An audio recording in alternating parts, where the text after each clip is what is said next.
بسم اللہ الرحمن الرحیم۔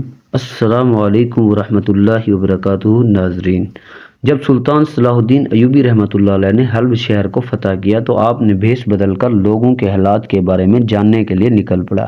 سلطان اپنے گھوڑے پر سوار ہوا پورے شہر میں گھومتا رہا، لیکن کوئی بھی سلطان صلاح الدین ایوبی رحمۃ اللہ علیہ کو نہ پہچان سکا۔ لیکن جب بھی سلطان کسی سے بات کرتا تو وہ لوگ بڑے حیران ہوتے کہ ایک عام آدمی کے لہجے میں اتنا رعب، دبدبا، دہشت کیسے ہے، لیکن کوئی بھی یہ نہ پہچان سکا کہ اس کے چھپے پیچھے بھیس میں ان کا اپنا سلطان صلاح الدین ایوبی ہے۔ سلطان صلاح الدین ایوبی بازاروں میں گیا، گاؤں میں گیا، شہروں میں گیا، ہر جگہ لوگوں کا حال احوال پوچھا، ہر حال امیر غریب سب سے ملا، اپنے پیار سے یعنی اپنے بارے میں سلطان صلاح الدین ایوبی کے بارے میں پوچھا تو لوگوں کے اپنے سلطان کے بارے میں کیا خیالات ہیں، یہ سن کر سلطان صلاح الدین ایوبی رحمۃ اللہ علیہ دلی طور پر بہت ہی زیادہ خوش ہوا۔ لیکن ایک بات جو سلطان صلاح الدین ایوبی رحمۃ اللہ علیہ کو بہت ہی زیادہ پریشان کر رہی تھی، وہ بات یہ تھی کہ حلب شہر کے زیادہ تر لوگ غریب تھے اور ان لوگوں کے لیے دولت کمانا، دو وقت کی روٹی بھی حاصل کرنا بہت بڑا دشوار تھا۔ سلطان صلاح الدین ایوبی رحمۃ اللہ علیہ بہت سے غریبوں کے پاس مہمان بن کر گئے تو سلطان کو یہ دیکھ کر بہت ہی غم ہوا کہ ان لوگوں کے پاس کھانے کے لیے کچھ بھی نہیں تھا۔ ان کے پاس جو ہوتا وہ سلطان کو دے دیتے، لیکن ان کو کے اپنے بچے بھوکے رہ جاتے۔ سلطان صلاح الدین ایوبی رحمۃ اللہ علیہ ان کی تھوڑی بہت مدد کر دیتا اور وہاں سے رخصت ہو کر چلا جاتا۔ اسی طرح سلطان صلاح الدین ایوبی رحمۃ اللہ علیہ نے حلب شہر میں ایک ایک جگہ جا کر چھاپا مارا اور ہر ایک آدمی، چاہے غریب ہو، چاہے امیر ہو، چاہے دکاندار ہو، ہر ایک ایک آدمی سے ملا اور حال احوال جانا۔ چند دنوں کے بعد سلطان صلاح الدین ایوبی رحمۃ اللہ علیہ پریشانی کے عالم میں بیٹھے تھے کہ علی بن سفیان کی نظر آپ پر پڑی۔ علی بن سفیان وہ واحد شخص تھا جو لوگوں کے دلوں کے راز جان لیتا تھا۔ جیسے ہی اس نے سلطان صلاح الدین ایوبی رحمۃ اللہ علیہ کو دیکھا، وہ سب جان گیا کہ لیکن وہ سلطان صلاح الدین ایوبی رحمۃ اللہ علیہ کے منہ سے سننا چاہتا کہ آخر وہ کون سی بات ہے جو سلطان صلاح الدین ایوبی رحمۃ اللہ علیہ کو پریشان کر رہی ہے۔ علی بن محمد سفیان سلطان صلاح الدین ایوبی رحمۃ اللہ علیہ کے پاس گیا اور بولا، سلطان معظم، آخر ایسی کیا بات ہے جو آپ کو اتنا پریشان کر رہی ہے؟ اس بات نے آپ کے چہرے پر رونق ہی اڑا دی، جیسے کہ آپ جانتے ہیں کہ آپ کو تھوڑی سی پریشانی سے میرے دل دھڑکن تیز ہو جاتی اور مجھ سے آپ کی پریشانی دیکھی نہیں جاتی۔ یہ باتیں علی بن سفیان سلطان صلاح الدین ایوبی رحمۃ اللہ علیہ کی خوشامد میں بالکل نہیں کہہ رہا تھا، کیونکہ وہ بھی ایک اچھی طرح جانتا تھا کہ سلطان صلاح الدین ایوبی رحمۃ اللہ علیہ کو خوشامد سے بہت زیادہ نفرت ہے۔ تاریخ گواہ ہے کہ علی بن سفیان سلطان صلاح الدین ایوبی رحمۃ اللہ علیہ کا بہت بڑا ساتھی اور مخلص تھا۔ بہت سی فتوحات میں علی بن سفیان سلطان صلاح الدین ایوبی رحمۃ اللہ علیہ کے ساتھ ہوتا تھا اور بہت بڑا ساتھ دیا۔ سلطان صلاح الدین ایوبی رحمۃ اللہ علیہ نے علی بن سفیان سے مخاطب ہوتے ہوئے کہا، اے علی بن سفیان، میں نے حلب شہر میں بھیس بدل کر پورے شہر کا حال و احوال جانا، غریبوں کے پاس بھی گیا اور ان کا حال احوال جانا، امیروں کے پاس گیا، ان کا حال احوال بھی جانا۔ ایک بات جو مجھے ایک لمحے کے لیے بھی سکون نہیں مل رہا وہ یہ ہے کہ حلب شہر کے لوگ زیادہ تر غریب ہیں۔ وہ محنتی ہیں، ایماندار ہیں، مخلص ہیں، لیکن ان کے پاس اتنے وسائل نہیں کہ وہ دو وقت کی روٹی اچھے طریقے سے کما اور کھا سکیں۔ میں چاہتا ہوں کہ ان کے لیے کچھ خاص کیا جائے۔ یہ سن کر سفیان علی نے کہا کہ سلطان معظم، آپ جو چاہیں کر سکتے ہیں، آپ ان کے لیے روزی کے مختلف ذرائع پیدا کر دیں اور جو آپ کو ان کی مدد کر سکتے ہیں۔ یہ سن کر سلطان نے کہا کہ وہ تو میں سب کچھ کروں گا، لیکن میں کچھ ایسا کرنا چاہتا ہوں کہ ان لوگوں تک میری مدد جلد سے جلد اور مسلسل پہنچتی رہے۔ یہ سن کر علی بن سفیان نے کہا، سلطان معظم، آپ کی بات کو سمجھ نہیں سکا۔ یہ سن کر سلطان صلاح الدین ایوبی رحمۃ اللہ علیہ نے فرمایا، میں چاہتا ہوں کہ ایک خاص مقام پر ایک وسیع لنگر کا اہتمام کریں اور لنگر ہفتے میں ایک دن تمام غریبوں کو کھانا کھلائے گا، اور اس لنگر میں عام کھانا نہیں بلکہ جو کھانا میں کھاتا ہوں وہ ان تمام غریبوں کو کھلایا جائے گا، تاکہ حلب شہر کے کسی بھی غریب کے دل میں یہ خیال نہ آئے کہ سلطان صلاح الدین ایوبی رحمۃ اللہ علیہ بیٹھ کر عیاشیاں کر رہے ہیں اور ہم ادھر روکھی سوکھی روٹی کھا رہے ہیں۔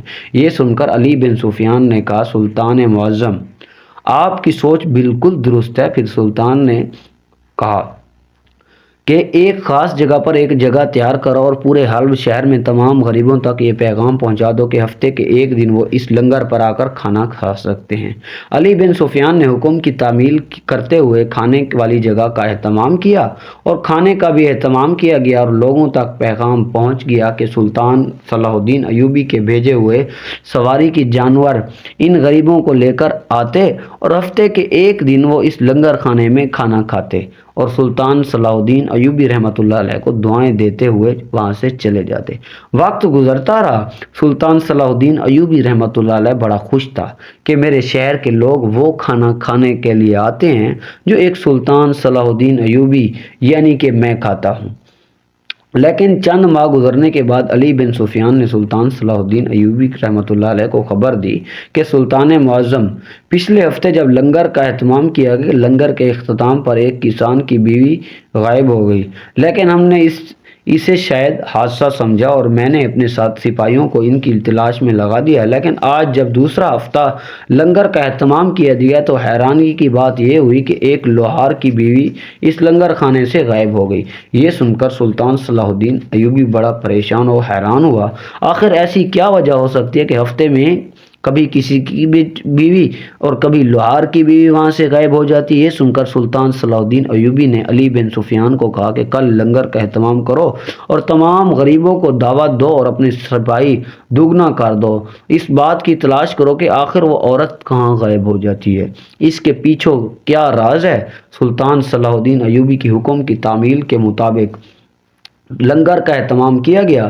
سلطان کے بھیجے ہوئے تانگے اور سواری کے جانور غریبوں کو لے کر لنگر کھانے کی جگہ پر پہنچ گئے۔ کھانے کا اہتمام کیا گیا تھا اور تمام لوگوں نے کھانا کھایا، لیکن جیسے ہی شام ہوئی تو پھر ایک کماکار سر پیٹنے لگ گیا کہ میری بیوی غائب ہو گئی ہے۔ یہ سن کر سلطان صلاح الدین ایوبی رحمۃ اللہ علیہ بڑا حیران اور پریشان ہوا کہ آخر ایسا کیا ماجرا ہے، لیکن سلطان سمجھ چکا تھا کہ میرے اس کام کی وجہ سے لوگوں کے دلوں میں خودداری اور اپنے شہر کے لیے محبت پیدا ہو رہی ہے، اس لیے اب دشمن کو یہ بات پسند نہیں آئی اور وہ پھر سے کوئی گھٹیا حرکت کرنے کی کوشش کر رہا ہے۔ سلطان نے کمار سے وعدہ کیا کہ کل تک تیری زوجہ مل جائے گی۔ اگلے دن پھر لنگر کا اہتمام کیا گیا۔ اب سلطان سوچ رہا تھا کہ آخر وہ عورتیں کہاں جا رہی ہیں، اتنے سپاہیوں کے باوجود یہ سب کیسے ممکن ہے۔ تھوڑی دیر سوچنے کے بعد سلطان صلاح الدین ایوبی رحمۃ اللہ علیہ نے بھیس بدلا اور ایک سپاہی کے بھیس میں لنگر خانے کے دروازے پر کھڑا ہو گیا۔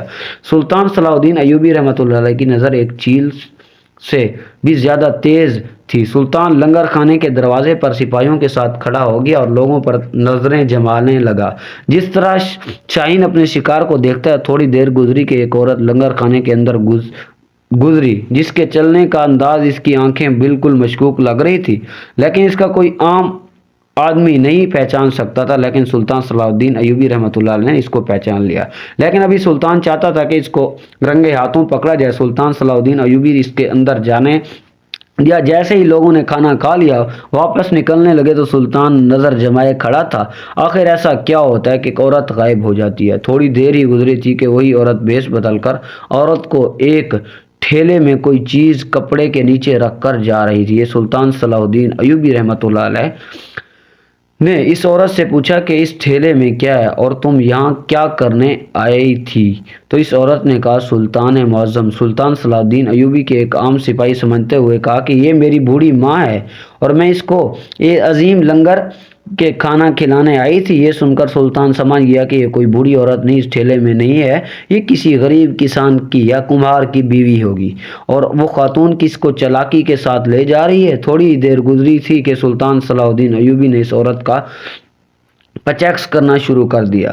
پیچھا شروع کرتے کرتے سپاہی اس وقت اس عورت کی تلاشی لینے لگے، لیکن سلطان نے منع کر دیا کہ اس کے پیچھا کرتا کرتا چلا گیا۔ وہ عورت ایک سنسان جگہ میں چلی گئی اور سلطان بھی اس کا پیچھا کرتے کرتے چلا گیا۔ وہ عورت ایک جنگل میں جا پہنچی اور ایک غار میں گھس گئی۔ جب سلطان نے اپنی نیلام سے تلوار نکالی اس غار میں چلا گیا۔ جیسے ہی سلطان غار میں گیا تو دیکھا کہ وہاں سے پہلے سے 3 عورتیں رسی سے بندھی ہوئی ہیں اور وہ خاتون چوتھی عورت کو جو بے ہوش تھی خاتون ٹھیلے سے نکال رہی تھی۔ سلطان صلاح الدین ایوبی رحمۃ اللہ علیہ نے اس عورت کی گردن پر تلوار رکھی اور پوچھا، یہ تم کیا کر رہی ہو؟ تم گاؤں کی عورتوں کو اغوا کیوں کر رہی ہو؟ اس خاتون نے کہا، تم کون ہو اور تم پہلے یہ بتاؤ کہ تم یہاں کیسے آؤ؟